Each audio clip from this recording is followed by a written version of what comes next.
ሰላም ጤና ይስጥልን ክቡራን የዩቲዩብ ቤተሰቦች፣ የሰዓቱን አጫጭር መረጃዎች እየቀርብ ያለው እስከ ፍጻሜው አብራችሁን ቆዩ።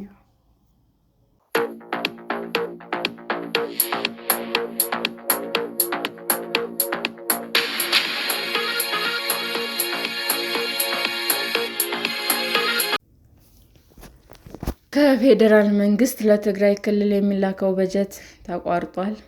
ከፌዴራል መንግስት ለትግራይ ክልል የሚላከው በጀት ለ2 ወራት ያህል አልተለቀቀም ሲሉ የትግራይ ፕላን ኮሚሽን ቢሮ ኃላፊ ወይዘሮ ሀሳ ተክላይ ለቢቢሲ ትግረኛ ተናገሩ። የተሰማው ባለፉት ወራት በፌዴራል መንግስትና ህጋዊ እውቅና በተሰረዘበት በህወሓት መካከል ያለው ፖለቲካዊ ውጥረት ወደ ግጭት ሊያመራ ይችላል ተብሎ በሚሰጋበት ወቅት ነው።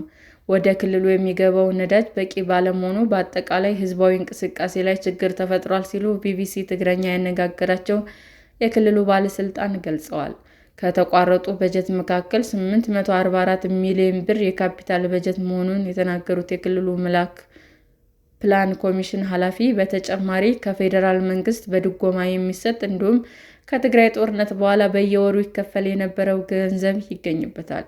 በአጠቃላይ ለ2018 ዓ.ም ለትግራይ የተመደበው 18.8 ቢሊዮን ብር ዓመታዊ በጀት ለ12 ወራት ተካፍሎ በየወሩ የሚላክ ሲሆን ነገር ግን ይህ ገንዘብ ከጥቅምት ወር ጀምሮ መቆሙን ኃላፊዋ ጨምረው ገልጸዋል።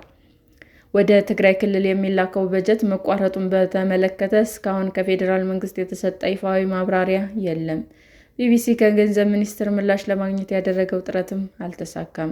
ይህ በእንዲህ እንዳለ በአዲሱ የደሞዝ ማሻሻያ መሰረት ለመስከረም ወር 481 ሚሊዮን ብር ወደ ክልሉ የተላከ ቢሆንም ሰፊ ክፍተት በመኖሩ አዲስ ጭማሪ ለመንግስት ሰራተኞች ሊከፍል አለመቻሉ ወይዘሮ ሀንሳ አስታውሰዋል።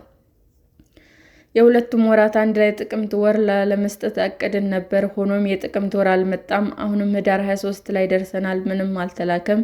ይህ የሆነበት ምክንያት ምን እንደሆነ በይፋ ጠይቀው እንደሆነ ለቀረበላቸው ጥያቄ ሲመልሱም አዎ ጠይቀናል፣ ነገር ግን ምላሽ አልተገኘም ብለዋል።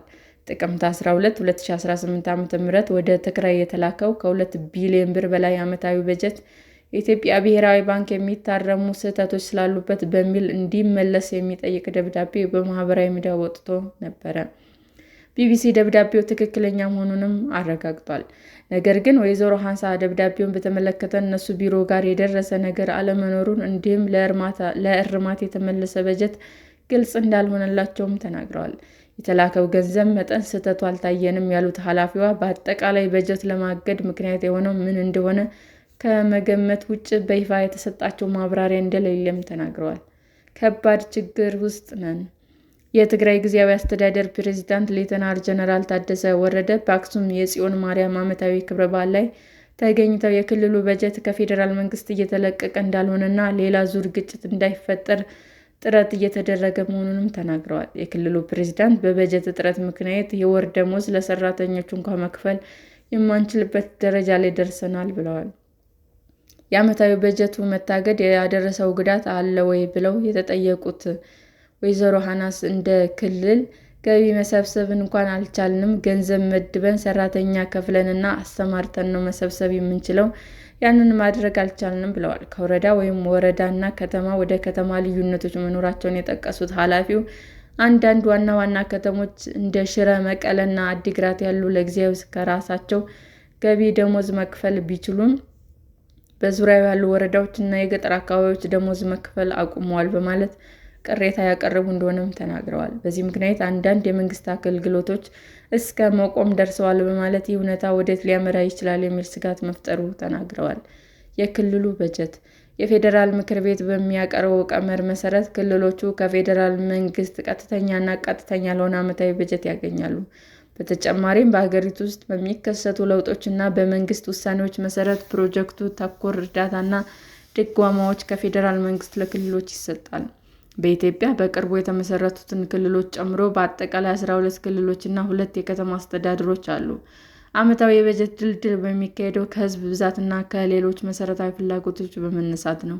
በመሆኑም በዚህ ዓመት ከፍተኛ የታክስ ገቢ ከሚሰበስቡ ክልሎች አንዷ ለሆነችው ትግራይ 18.8 ቢሊዮን ብር የሚጠጋ ቋሚ በጀት መመደቡን የፌዴራል መንግስት አስታውቋል። ሰላም ጤና ይስጥልን ውድ የዩቲዩብ ቤተሰቦቼ እንዴት ናችሁ? አዲስ ጀማሪ ነኝና ሰብስክራይብ ያደረጋችሁ አበረታቱኝ። አመሰግናለሁ። ክቡራን የዩቱብ አድማጮቻችን ለሰዓቱ ያቀረብኩላችሁ አጫጭር መረጃዎች ይህንን ይመስል ነበር። በሌላ መረጃ እስክንገናኝ ሼር፣ ላይክ፣ ሰብስክራይብ እንዲሁም ቢቀርብልን የምትሉት መረጃ ካለ ኮመንት እያደረጋችሁ ቸር ቆዩን።